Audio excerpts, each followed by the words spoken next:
Use appropriate safety equipment when maneuvering the microwave into your workspace. Using a knife, carefully open the carton box. Inside the box, you will find the manual, template, and fitting components.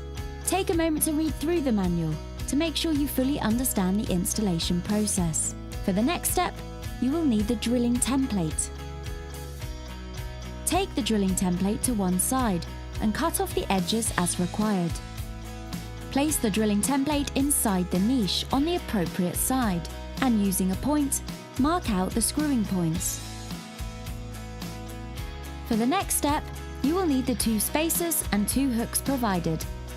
Use a left and right spacer.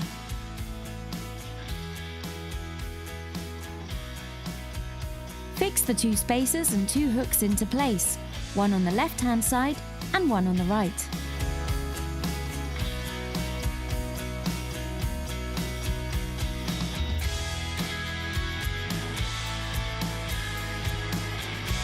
Connect the microwave and lift the microwave into the niche, taking care not to damage the product or the kitchen unit.